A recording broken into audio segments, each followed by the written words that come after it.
Hello and welcome back to the Money Mindset Hub podcast. I'm Carla Townsend, a money mindset and success coach for purpose-driven entrepreneurs who are ready to dissolve their money blocks and create a life and business that they never want to escape. So today I have the incredible Dr. Nona Djavid, who is an entrepreneur, an author, speaker, and a mindset expert who helps high achievers reprogram their subconscious beliefs around money, success, and freedom. As the founder of Elevate Club and creator of the 1 week a month lifestyle, she empowers entrepreneurs to shift their energetic frequency and create financial abundance without the burnout. With a background in neurology and chiropractic, she bridges the gap between science, mindset, and quantum energetics to help people unlock limitless income and time freedom. She is also the author of Elevate Your Life with a foreword by Michael Beckwith and has been featured in Forbes, NBC, The Wall Street Journal, Huffington Post, and more. Dr. Nona believes that true financial freedom begins with reprogramming subconscious beliefs, allowing individuals to step into their most expansive, abundant selves. Welcome. Thank you. Thank you for having me. I know it's a mouthful. I know, but it's so impressive, Nona. There is so much there. Like, where do we even begin? So, how did you find your purpose in doing what you're doing now? Okay, great question, and exactly where I wanted to start because of the bio. Like when you read the bio, it's like it wasn't always this. I don't even see myself as that, but what has brought me to all of this has actually been a whole bunch of struggle, which is, I feel like it's very common. I moved to the United States when I was 16 years old, so I didn't speak a word of English. There was a massive culture shock, if you can imagine. I literally dropped in Los Angeles and then had to go to high school. I was like a junior in high school immediately at 16, all the hormones, no friends, didn't fit in, didn't speak the language. And so I think I had to learn how to sink or swim in that situation to sort of catch up with what the world had done. And we came from a sort of, I would say, middle class background where I'm from Iran. And then, of course, with the currency exchange here, my parents had brought in all of their life savings to the United States, but now we're immediately poor. Like we're immediately low poverty line as we literally stepped inside of the United States. So really where it began was this desire to fit in, to never have to experience lack or not being able to spend or purchase or buy the things that make me fit in. And I know that sounds superficial, but that was me at 16. That really was the driving factor into creating a business and building a life and wanting to experience success and wealth, if you would. And in that process, I ended up checking off all of those boxes. I made a whole bunch of mistakes along the way, but I went to Berkeley and I studied neurology and I became a doctor. And then I moved down here and I opened the business and I got married and I had my first child. And I like checked off every single box that traditionally is like the definition of success, right? And then I remember, one day I put my now 10-year-old to sleep. He was an infant at the time, so this is a decade ago, and put him to take a nap.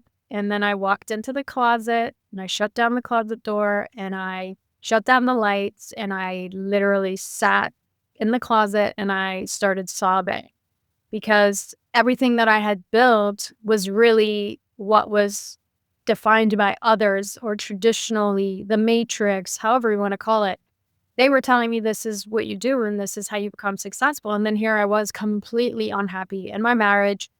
My business, the numbers were good. I was near 7 figures at the time. However, I built it in such a way that was very masculine and there was a lot of push and I became a slave to my business. So in those moments, I made a decision to shift the way that I was doing business and life in general. And I started to have visions of a kind of life that gave me freedom, that gave me adventure, that gave me love, that gave me service. It helped me impact more lives, if you would. And so that was really the beginning of sort of my soul's journey, or at least the pivot in this process to not only build businesses the right way, or not in an unreasonable way, I call it, but also to integrate my life, because at the time I was a wife. I wanted to be in a great partnership. I wanted to be a great mom. I wanted to integrate my family life with my business as well. And that required a whole different version of me. And the version of me that had shown up to build a quote unquote successful business and marriage and life was going to have to die in that process. That is so brave of you to do that too. And just to follow that calling at the same time. So I really want to acknowledge you for that, because it can be so challenging. You've gone down the quote unquote traditional path that I think that majority of us, and especially for the listeners, would have gone down. And I did a similar thing, finish school, get good grades, go to uni, get married, have the kids, do all the things, and everything feels really good. But there's this, like a whisper, if you will, this whisper of there's something more here. There's more for you to do. There's more of an impact. So what was that pivot then that you just went, no, this isn't it. This isn't the right way for you. How did you know that wasn't it? Was it your intuition just got louder, or what was the shift? I think it was a combination of things. That's such a great reflective question too. I think it was a combination of things. I would keep going back to my mentors at the time and people who had done really great things that I wanted to experience more of, both in the financial, like in terms of like, okay, how do I get this to be better financially? Also life, therapy, all kinds of things. Anybody who knew more than I did, the experts. And everybody kept saying, go back to doing more of the same. Mm.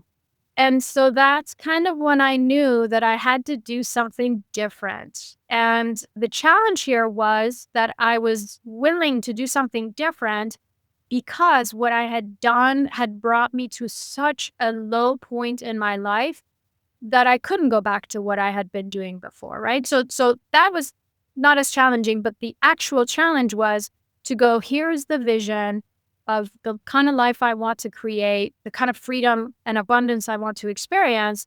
Nobody else believes in this, including myself, but I'm going to have to walk out of this metaphorical closet and say yes to this vision that I have. And just to give you an example, at the time, my vision was I'm going to create a part-time 7-figure business. So instead of working full-time, I'm going to work part-time. I want to be with my family. I want to be present.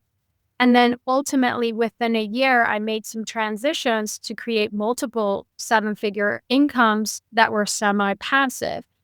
But the way I'd been doing it up to that point wasn't going to give me the level of freedom. It was just going to continue to have me super involved. And it was a mindset shift that had to take place. It was an identity shift that had to take place in that process. Yeah. And honestly, I think we're on the same page there. I feel like it's your identity that needs to shift before anything else will. Because externally, everything can look like it's all put together. Everything's working. Why would you change what's already working? But there's that internal desire that it just doesn't feel right. And yes, I'm sure there were certain parts of it that you really loved. And of course, you're so grateful for everything that you had done. And young Nona really going for it and wanting something different. But at the same time, like you said, if I had kept doing what I was doing, it's going to end up more of the same. And I love that, because often that is the hardest thing. I always come back to this quote. I can't remember where I heard it, but what you don't change, you are choosing. And I love that in that moment, you just thought, well, if I just keep choosing what I've already chosen, it's just going to continue. Nothing's going to change. It's not going to be this beautiful, abundant life that you envisioned.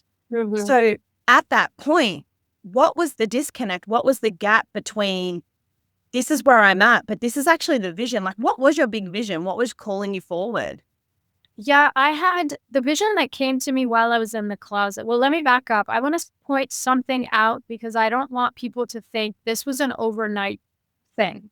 Like, this was a process. I made many mistakes. I went right back to the old patterns. I had all the limiting belief systems, still do to this day. So this is like a lifetime of work to get to a place where you are able to quote unquote manifest or bring about the kind of business that you want to bring about. So this is not an overnight success story.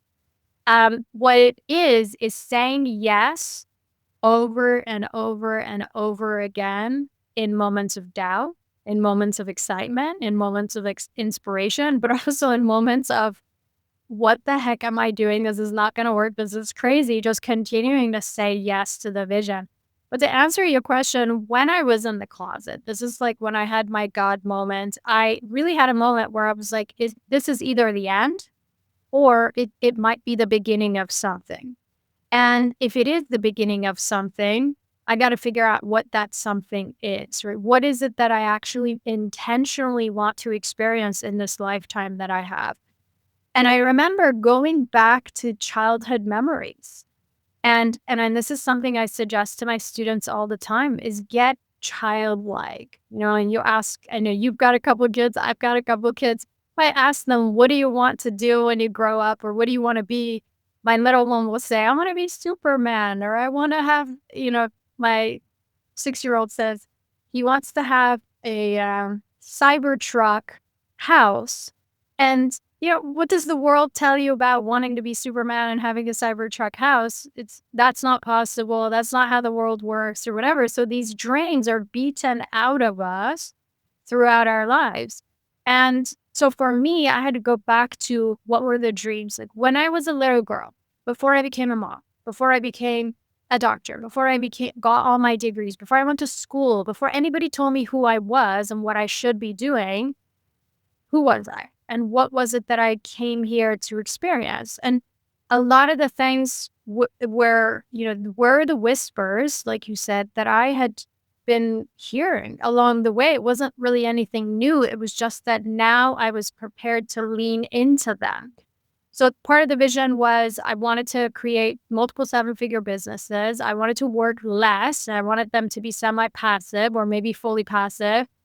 I wanted to live bicontinentally. I wanted to live in the United States and also maybe somewhere in Europe. I wanted to learn a new language. I wanted to have bigger impact.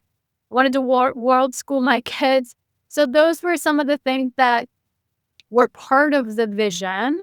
And one distinguishing factor, or you called it a gap, between where I was and how I needed to approach the new approach or way of doing it was that the success I had built up until that closet moment was built from scarcity. So I'd been wanting to build this business and say, make more money and have more wealth and yes, give back, but build this life.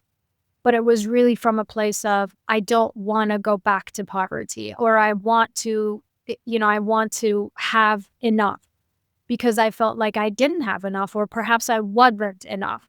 So a lot of that was a lot of proving, a lot of looking for validation. And again, walking out of that closet, my energetics towards how I was going to build these other businesses that I had a vision for, and this life and the kind of mom I wanted to be and the kind of wife I wanted to be, I had to shift the energetics and I had to tap into what it meant to actually be worthy of having the business, as worthy of a loving relationship, worthy of the kind of mom that I thought I could potentially be. Yeah, I love that. Something that came to me while you were speaking was at that point, then you were trying not to lose, like you were playing not to lose and fall into scarcity rather than playing to win. Totally. You knew it was inevitable, but it's just that scarcity, it's so hardwired. And I know, and obviously from your childhood, that's where it came from. Because when you moved to America, it was instantly you were poor. And that changes people. That truly changes people in their perspective of what is really possible for me. And it can also be so limiting because they see that this is the way that my life is, this is the way that my parents are, this is just the way things are. And you can either stay there and just accept it, or it can be your fire, that fuel to go, this is the opposite of what I want. But I love that you mentioned that too. And another thing you mentioned was you still had all those beliefs. So let's talk about that, because I know that for everyone listening, it's something that I rant on about religiously, but those beliefs, so I like to call them money blocks, money myths. I think they're all linked to your success, right? Believe that the level of success that you believe you're capable and worthy of achieving is directly correlated with how much money you think you can create and receive. Because money and success go hand in hand, but essentially they're the same limiting beliefs that come up. What are those beliefs that you've completely debunked now? But also, what are the ones that you know that they're still kind of there under the surface because I don't truly think that you can ever 100% eradicate all the limiting beliefs, but I believe that you can learn to live with them and not let them impact your behaviors and your decisions. So what were some of those for you that you really had to work on really deeply? Okay. I'll give you one that I guarantee, that almost everybody, if not everybody, especially if they're listening to this podcast, already has, right?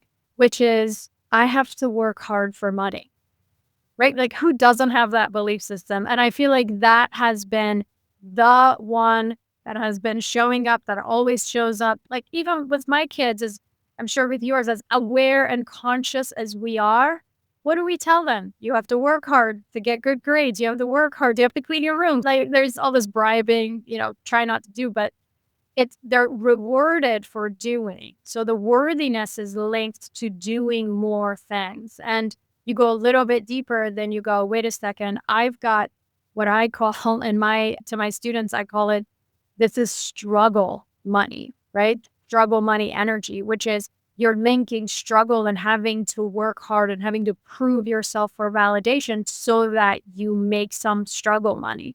And struggle money is the worst kind of money you could be making, equivalent to just enough money, right? That's the just enough money. So that's one I think. I don't want to call it the enemy because I don't want to give it that kind of power and that kind of energy. But that's something that it's so deep. And I truly agree with you. I don't know that you ever go from, I used to have this belief system, now I don't. I think what it is I'm choosing in this moment a different belief system. In the next moment, I'm going to choose a different belief system. And I think where people get lost is trying to dig and find all the limitations that have to do with holding them back when it comes down to money, which gives all of those limitations so much more energy versus being like, wait a second, what is it that I actually want to experience? What is it I can choose to believe in instead of, oh my gosh, I have all of these belief systems. Where did I get them? How did they come about? And try to break it down. I think there's value in that, but I think most people are more comfortable in diving deeper into the old patterns than they are in choosing the new patterns. And I think that really powerful work is to lean into what it means to actually live abundantly and freely and make that safe for your nervous system. Oh, definitely. It's that safety piece, and it comes up time and time again, doesn't it? But it is truly so interesting because you can get stuck in these loops, and I see it time and time again. But I think the biggest one that you kind of alluded to there was sometimes people's biggest block is believing that they have a block that has to be dissolved before they can move. Yeah, I know. It doesn't have to be. You can be aware of it. Of course, you have to be aware of it because that's a part of the cycle of change. But it doesn't have to run your life. And that's the difference. Nail on the head, right? So the way I think about it is from a neurological perspective, right? If you say, I have this limiting belief system that I have to work hard to make money, or money is a struggle, or maybe you believe you have a bad relationship, a toxic relationship with money, right? If those are the belief systems, and if you dive into them and try to break them down, what you are doing is you are firing the neurons that actually strengthen those belief systems, okay? The only way legitimately to break those patterns is actually to replace those patterns with new ones, okay? So in order for these negative belief systems around money to be pruned, is to give yourself the new ones over and over and over again. Now, I'll tell you in my situation, and I think anyone can relate to this. I know we all come from different backgrounds, but your grandparents grew up in the Depression. My parents grew up in the war where food was rationed. And then, I had my own experiences and the world history, the media, there's so much scarcity around. So these patterns run really, really deep. Your job is not to dig and go deeper into them. Your job is to just come up and choose the new ones that are serving you instead of what is right and what is wrong. Look at what is useful. What's a belief system that's useful in this process? Absolutely. And what's going to actually empower you to take a different action. I love that you said that too, because I think sometimes it can be really overcomplicated with rewiring your brain, creating new neural pathways is only through repetition. Yeah. That's it. And that is the only scientifically proven way of changing your brain. It's through that repetition. And I love that you said that you don't need to continue to dive straight into them and really unravel them. And also, the biggest thing, don't let those belief systems, they're there, but don't let them control you. And the more that you just go over and over and over and you think, but I have to get rid of them, I have to dissolve them, I have to do something about them, I have to unblock them. You're not blocked. It's there and was created as a way to keep you safe. It was there as a way to protect you. And probably from when you were a child, that's when that pathway was established. But as you've grown and as you've evolved, that it doesn't have to be the same place that you stay, but you get to choose differently. And I think that sometimes we let that power be placed outside of ourselves. Someone else has to validate me. Someone else has to tell me that I can change. I have to actually completely be unblocked and do X, Y, Z and try all these different things. But in actual fact, the power is always within each and every one of us to choose differently. So I love that you've gone there because there is so much in that.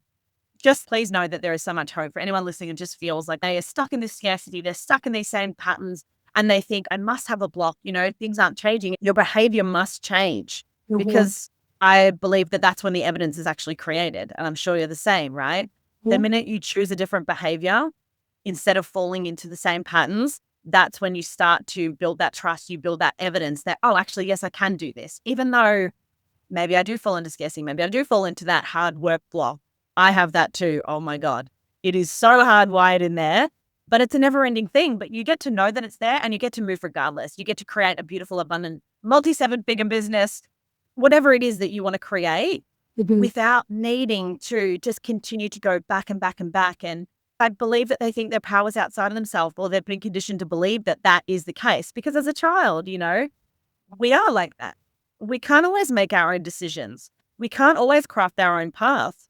We have to do what we're allowed to do, what's acceptable to do, what we believe that you have to do in order to be successful. So I love that you've gone there. What I really want to talk about is this 1 week a month lifestyle, how to create financial and time freedom by working smarter, not harder, because it really ties into that hard work belief, right? So for everyone listening, what is your method for doing this, your 1 week a month lifestyle?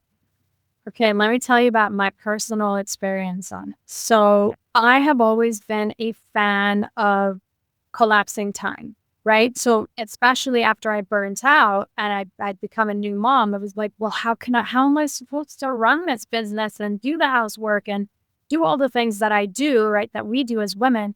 And even men that are listening, there's a lot that we are responsible for. How can I do all of that in less amount of time, but perhaps even generate more? How can I collapse time? And one part of the vision back then was to create a part-time 7-figure, right? So like to start with, I was already like, how can I squeeze in more out of this time? And over time, and I did that and I multiplied and all the things. Now in the past, I'd take a few years, handful of years, maybe 4 or 5 years, I had this vision of living a 1 week a month lifestyle. This idea came to me. And when it first came to me, it was almost like it was channeled through. And then I was like, no, that's like, I had a panic attack about the idea because I thought to myself, first of all, what are you going to do with 3 weeks a month of not working? Or that sounds lazy, or that sounds unproductive. And what it really was is, and this is the recognition, and this is to say, these are the thoughts that are going to come back. You're just going to have to choose a different thought. So as I had this idea and I was developing, well, how do I do this within my business and how do I collapse even more time? Then I had to face the old belief systems that you have to work hard and you have to and will suffer. You have to kind of struggle for success and for freedom and for joy and for adventure. And so my nervous system, panic attack. Like I could not move forward in this process, whether it was like scaling my business or doing different things and hiring and firing and delegating, just couldn't handle it. And I realized, just to kind of point out go back to even what you said, because you said your identity, like you have to kind of become the next version of yourself. So in that process, I thought, well, if I was living a 1 week a month life, my business was generating even more of a profit. If I had even more impact with 70% less time put into my business, what kind of a individual would have that kind of lifestyle, right? Because the version of me who had the idea definitely was not prepared for that at all. So in this process, I had to really contemplate on parts of my identity that were holding me back from living this lifestyle or reorganizing and scaling and systematizing my business in such a way that it would give me that freedom. And to do it with ease, not with struggle, right? So in this process, I went, okay, what's the vision? And the vision was 1 week a month lifestyle. At the time, I now live, and even then, I live between Italy and Southern California now. So part of the vision that came true. I world school my kids and all of this stuff. So there were a lot of different moving parts. So I had to describe the kind of life and the kind of business first that would operate 1 week a month. Okay. Then I had to figure out who I had to become. Who was the identity of the version of me, the kind of CEO, the CEO of life, CEO of business, that actually had access, was comfortable with, felt safe in the nervous system, with the belief systems that it was okay, it was safe to live 1 week a month lifestyle, right? After defining the identity, then I had to go, wait a second, I have to embody this now. Because when I define the identity, it's all in the left brain, right? Oh, she would make different decisions. She would hire, she would fire faster. She would do this and that and the other. But then in the third step of the process, I had to go, wait a second, I need to feel safe. If this life was given to me right now, today, what would I feel? And if I felt anxiety and panic attack, well, I'm not ready there. I'm not ready for that yet, right? So I had to work on myself and I'm on my energetics and my identity before I could do the last part of the equation, which is I actually took some steps. If I had this idea and I just jumped into steps, it would have been with fear, with doubt, and most likely I definitely wouldn't be able to create. I would have probably stepped back into the old patterns of working harder and struggling and whatever, even though things may have looked good on paper. So really, it was more about becoming and allowing certain parts of myself to die in order for that life, the 1 week a month lifestyle, to actually unfold. So I know people listening right now will be like, but what did you actually do? What were the tangible things for anyone listening if they're like, okay, I've done that. Maybe they've done that many times and they've thought of their ideal life, their dream life, their iconic life and who they need to become. But then what did you actually do to be able to bring about that safety first to shift your identity? What are some things that they could do? So there's two parts to this. One, are you asking about like literally what I did to create safety, or are you asking about the mechanics of collapsing time, like say time blocking and delegating, blah, blah, blah, like that's in business, right? Or the energetic pieces of it? Because there's two parts to the equation. Well, we're going to have to go into both. Let's start with the energetics first, because I love all that stuff. What did you do energetically first to make that shift? And then we'll go into the practical, tangible things that you did in your business. Okay. We'll give you one of each. And I love that you started with energetics because that's my jam. I feel like that's where I create this unreasonable life. I created it within the energetics, and then the actions or the mechanics are usually just the easy part. So the first thing I did was I designed the life and the business. So on paper, pen to paper, I set aside and I would sit down on daily basis and sometimes multiple times a day where I would design what this life would look like. So it was in the area of wealth, which also includes contribution, impact, lifestyle, the area of connection, what kind of relationship I wanted to have, connection with myself, with my higher self, with my intimate partner, with my children, with people I care about.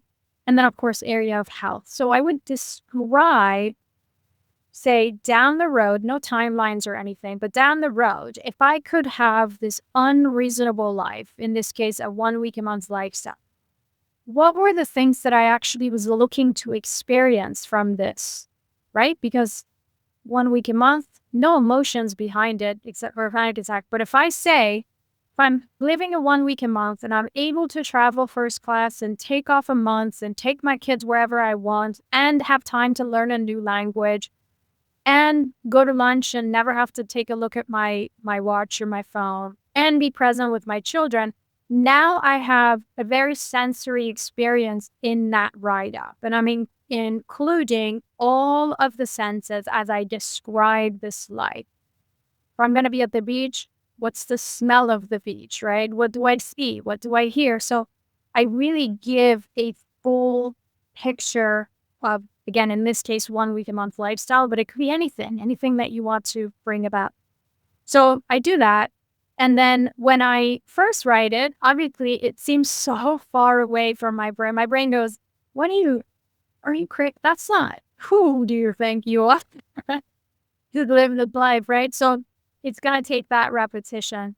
So then what I do is I create a couple of mind movies around it, and then I give that to my brain and my nervous system on regular basis. It is my non-negotiable. It's been now for a decade, different vision, but for a decade, every single day, I will not only read through the life vision, but I feel through it. So I take myself through the process as if this wish is already fulfilled and I am walking as the version of myself that is living that 1 week a month lifestyle. So I did that. I committed. I said yes when I was in doubt. I said yes when I thought this was crazy. I said yes when I thought this was a silly idea. And then as I kind of built that safety in my mind's eye, remember, I've never experienced that before. 1 week a month lifestyle. I don't know anybody who has that at the time. Didn't know anybody who has that. So it's very strange to my nervous system. So I had to give it to my mind first. So I gave that to my mind every single day, multiple times a day, kept saying yes to the vision. And then I go, okay, now that I have the vision, I have to figure out who I need to become. So then I go, and I teach this as the second step of a quantum leap, which is expanding your identity. There were parts of me that would have held me back from experiencing this life. Those parts had to die. And there were parts of me that I had to express more of in this process. So I really had to fine tune what that was like. And then every day, even though I'm sitting here and I have a full calendar and I'm definitely nowhere near 1 week a month, I would take the Zoom call, go on the podcast, answer my email, add the version of me that's already living in 1 week a month. So imagine all of this is mental work, is energetic work. Up to towards the end, I haven't done anything different. I'm just showing up differently. I'm just testing it out. I'm just playing in this parallel life that I've created on this piece of paper. So energetically, from a practical perspective, that's sort of how I started and how I got going. Amazing. I love that. I love the future life scripting and reading it back. I've even gone as far as recording my own voice and then listening to my own voice. And I feel like that just really hits home. It just made me really drop in emotionally. Yeah, totally. I remember putting my kids to sleep, and when I was with them, I didn't want to be on the phone, but I'd put the earbuds in and I'd listen to myself in the future. And I think when you listen to it, I don't know if you had the same experience, you have space to feel and think versus when you read it, right? Yeah, because you can just go about your life, with the kids. You might be doing the dishes, making them breakfast or something like that. But it's just constantly your voice. And it feels as if it's your higher self speaking to you, like this is the life that we're living. So then let's switch gears and go to the part 2 of that. What was the practical thing? This was the doing, this was the changing, this was the time blocking. What did you do then, now that you're beginning to show up differently and you are a different identity? what did you start to do then? And what changes did you tweak in your month to then be able to collapse it into that 1 week? Okay, great question. This is something I learned from a mentor that only came to me when I tapped into the 1 week a month life. Now because I tapped into this, I'm meeting people who are working less and enjoying life. And I didn't have access to those people before. Now I have all these opportunities of these people just kind of showing up. So this mentor of mine, this is going to sound silly because it's not a very well-known show, but there was a show here. It's not well known here in the US either, but it was called Undercover Billionaire. And they took these self-made billionaires. Have you heard of the show or have you seen it? Yeah. And they dropped them into just a random place with no money, no ID, no connections, nothing. That the Yeah, one? Yeah. that's what I'm so surprised because when I bring it up, they're like, no, I haven't heard. Okay, beautiful. So to build the foundation, yeah, they're self-made billionaires. They drop them into a new place. They give them $100 and a beat up truck or car. And they're like, go make $1 million business and do this in 90 days. Right? That was the timeline that they had. And I really got into the show. And then again, as things were unfolding, I met one of the billionaires and Wow. had lunch with him and his wife. Okay. And I sat down and I was asking all of my questions. This was my opportunity. Like, how did you create a 7-figure business in less than 90 days?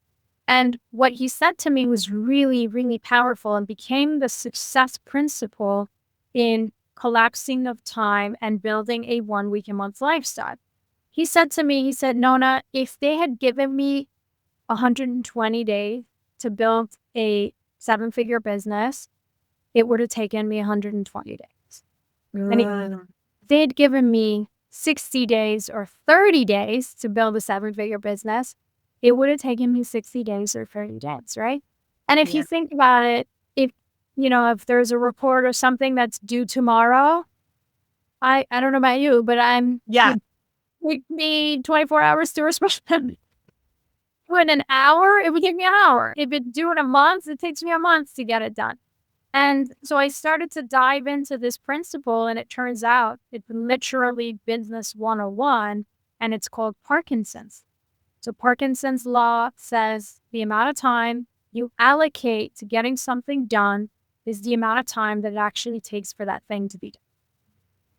And so I that principle and I became obsessed about it. And then, of course, some of the simple things like time blocking and delegating and things like that in business that helped me scale my business and free up time and create the freedom that I was looking for in my life. I love that you mentioned that principle too, because Parkinson's law is something that I constantly come back to. I'm the same as you. If you give me a deadline, it will be done by that deadline. It's something that I've said to so many clients too, is if you give yourself a whole day, it will take you a whole day. If you give yourself an hour, it will take you an hour. So reduce all your distractions. Only have the one tab that you're working on. Like, let's say you're setting up all these emails for your email list.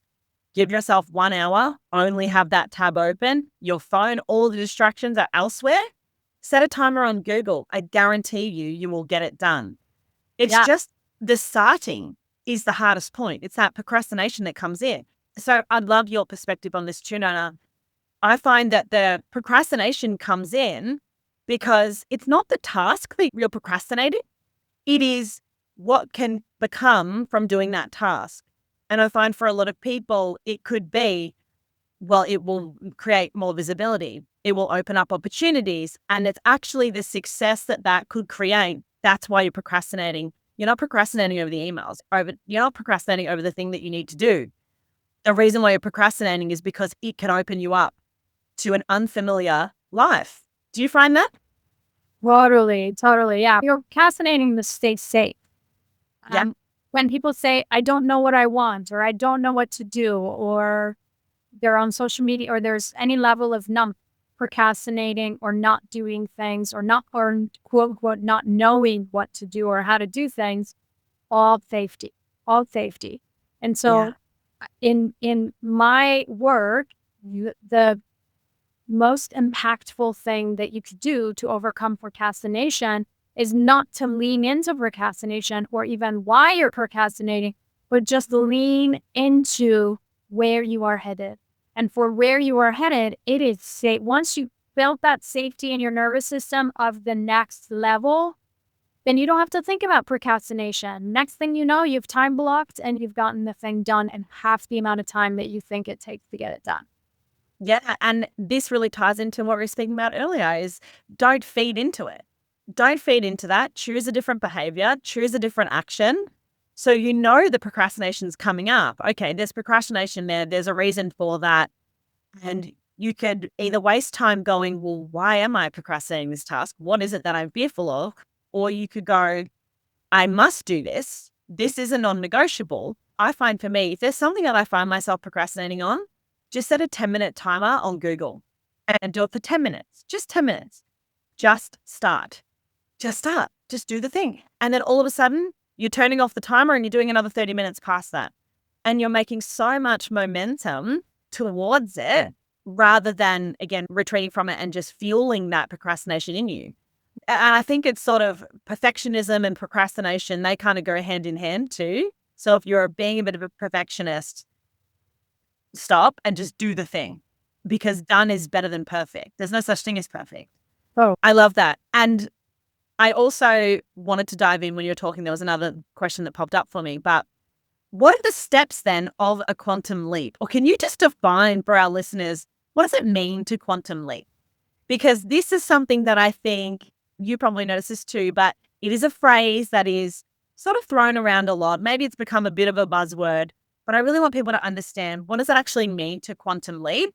And then what are the steps to make that happen in your experience? Yeah. yeah. So when I started to sort of dive into what is a quantum leap, what's collapsing time results, I went to the source, right? Quantum physics. Where is this quantum leap thing is? And for some of us in high school, we literally read about this and learned about this in high school, right?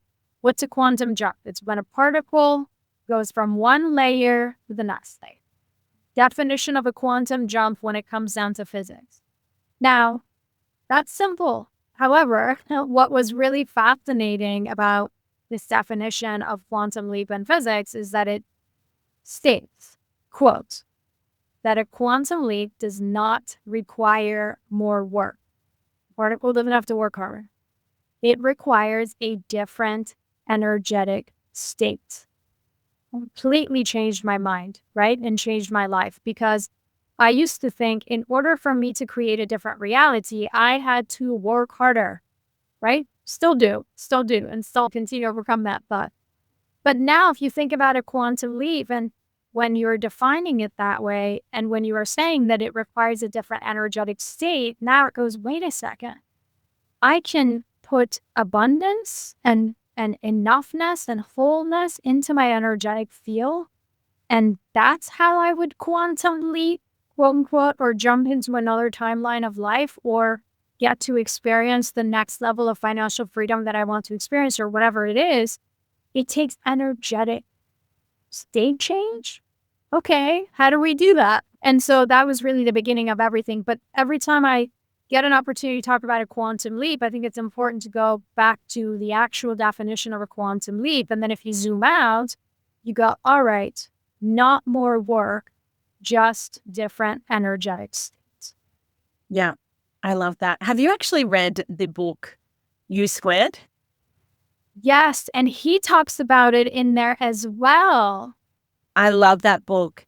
For everyone listening, you've got to read it because it is so short and compact. And I've read it multiple times. I have it just up here on my bookshelf.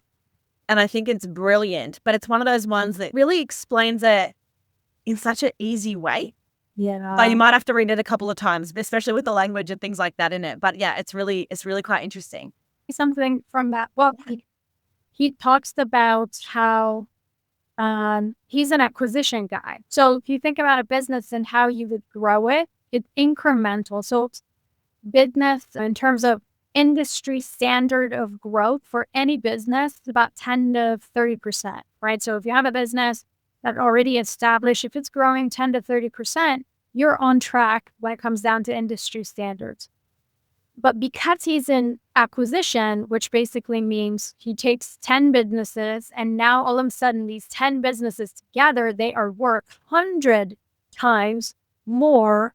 The 10 businesses together, if that makes sense, is exponential, which I think this is where he gets his idea. Then he understands the concept of quantum leap in the practical sense of business and numbers and dollar. Like literally on paper, it works out that way. And one of the principles I learned in that book is how there's got to be a departure from your current state. That's kind of what I learned. Meaning the old self gotta die. The old habits you can't be stuck in the old habits and expect a quantum leap to happen. You've got to have full commitment to the departure, to the jump. Yeah. Yeah. It is so good. It is such a good book. I'm going to ask then, for you, how did you find going from, say, where you're at, you're already very successful, very established, but then shifting and building these multi-million-dollar businesses? How did you feel like things changed? I think one big thing that most people are scared of, and it's a block that I see come up all the time, is, but if I become too successful, then I'll be treated differently. People close to me won't understand. They'll think I'm greedy, right? All of these misconstrued beliefs about money and how it will change someone. My belief is it's just going to amplify more of who you are. If you are a greedy, selfish person, then more money gives you more opportunities to be more of that. But if you're somebody who is so generous and so kind, then it's going to give you more opportunities to be more of that. It's just a tool. It's a resource, but you'll use it depending on your innate characteristics. What would you say to anyone listening who feels that fear and they're keeping themselves small and safe because they're scared of the negatives of what could happen with more success? You know, we've seen it so many times in the movies. We've seen it everywhere. It seems to be this done thing where people who are really successful and they've really made it, the media, people, society try and bring them down. Yeah, they're the enemy. Exactly. And I would really love your perspective on this and even just your experience on this and how to, I suppose, just bring about that safety for anyone listening who feels like that's maybe what they're doing. Maybe they don't realize that's what they're doing. Yeah. But I think one of their biggest fears of what they desire and maybe making that multi-7-figure business is the fact that they believe they'll be treated differently and they don't want that, right? What would you say? What's your experience in that? I agree with you. That comes up often with my clients and my students also. And not too long ago, I did maybe about 10 coaching calls. And my goal was to figure out what's the bottom line for people getting stuck in these processes, because you're right. They'll go, the rich is greedy, they're bad. If they are successful, then they are X, Y, and Z. So all of this, or if I'm successful, I have to give more. If I'm successful, I'm going to feel a certain way. I'm going to lose my husband. I'm going to lose X, Y, and Z.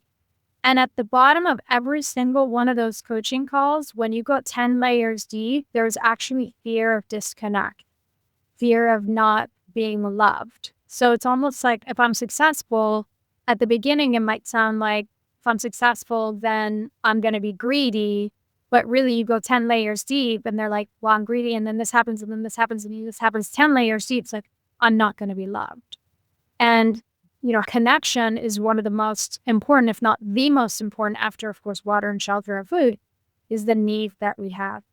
So the way that I have my students overcome this is go, what is it that you're afraid of, right? And the name of the scientist is not coming to me, but there's a psychologist who's done some research on this where it goes, well, lean into the fear, right? So you lean into the fear momentarily. You create some little space, a little vacuum for the fear. So this is not where we want to live. And she has you sort of go into what would go wrong if I have a multi-7-figure business. What would go wrong? And I've done this practice and I do it in my retreats oftentimes too. What would happen if I have this life? So that vision that you wrote out, the future vision, you go, what would happen? What would go wrong? Something were to absolutely go wrong. What would it be? And then you define it. You define what that is. Okay. And let's say I had somebody tell me, just as an example, this is 10 layers deep, but somebody tell me that somehow they thought that their husband would leave if she became more successful. This came out from this particular process, and there's a lot more detailed. I'm just giving kind of the big picture. And then I go, okay, that is the thing to put in your unreasonable life vision. So pull up your unreasonable life vision, and now you're going to describe to me a life in which you are powerful and you are more successful than your husband, and you have even a sexier, more amazing relationship with your husband. So you flip the switch on it. Again, I'm not leaning into where did this come from and who said it and your mom did this and your dad did this and whatever. You can if you really want to. But I'm going into, okay, if this is what it is, let's flip it around and let's give that mind movie of the future with your husband being in the picture and having a loving relationship, loving you more because of the abundance that you have created. And the safety around that level of abundance. And let's give you that to your nervous system. So whatever it is that you're experiencing, make sure you go a few layers deep and then flip it around, stick it in your future life script or unreasonable life, and then give it to your brain and your body. I love that. I've done something that sounds very, very similar when I've asked clients, what is your highest vision? What is the thing that you are working towards? And maybe just pick one. What's one thing you're working towards? And maybe it is a monetary goal. And then I always ask, now, what's the worst case scenario if that came true? And they're like, oh, and I just say, just keep writing until nothing more can come out. And they are always shocked at what has come out because, you think, of course I want more money. Of course I want more success. Of course I want recognition and visibility and all these things. But most of the time we don't allow ourselves to go to, but what's the worst case scenario? Because we just think, no, that's the best case scenario. The worst case scenarios are the things that are keeping you small and stuck and in safety. They are the things that are actually the root causes of your behaviors. So, Nona, what now is your definition of success? Right now, in this moment, I would say definition of success for me would be continuously having the desire to create impact in the world. So I no longer look for feeling the validation of feeling success. Because that's who I am. I want people to change their lives for the better. Now, I'm not looking for the external validation. I'm looking for internally, do I continuously have the desire for impact? And for as long as I have the desire for impact, then I would consider myself successful. Yeah, that's beautiful. If you could give one piece of advice about money to your younger self, what would it be? What's a good one? Okay, that was going to be more practical, but I would probably buy more properties. Yeah. Yeah, invest more. Yeah. And lastly, what is another book? We've already spoken about one, but what's a book that has deeply impacted your life? Okay. Anything by Neville Goddard. Is there one in particular that screams out to you?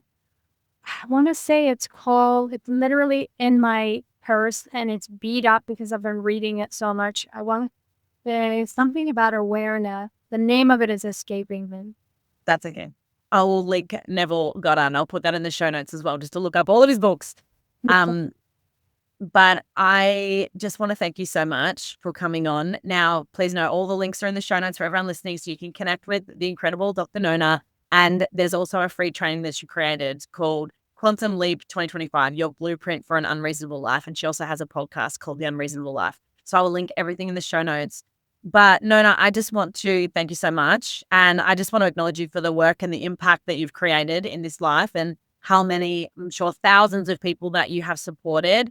I think it's so beautiful to have really powerful women like you that are so driven to make a difference in this life. And I just want to thank you for doing that and for backing yourself and not staying small and not buying into those beliefs and just doing it anyway. Because I think it's so inspiring and you have definitely changed the course of the lives for all of your students and many more to come, I'm sure. So thank you.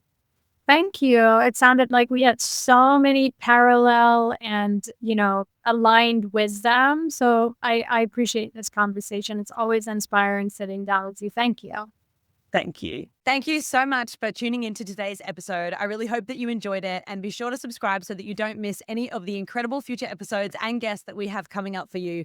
And if you haven't already subscribed to our email list, be sure to do so, because we have some pretty epic things coming this year, as well as a magazine will be sent to our subscribers every single month to help you with all things money and mindset, personal development, and entrepreneurship. The world needs more kind-hearted women like you with deep pockets. I'll catch you in the next episode.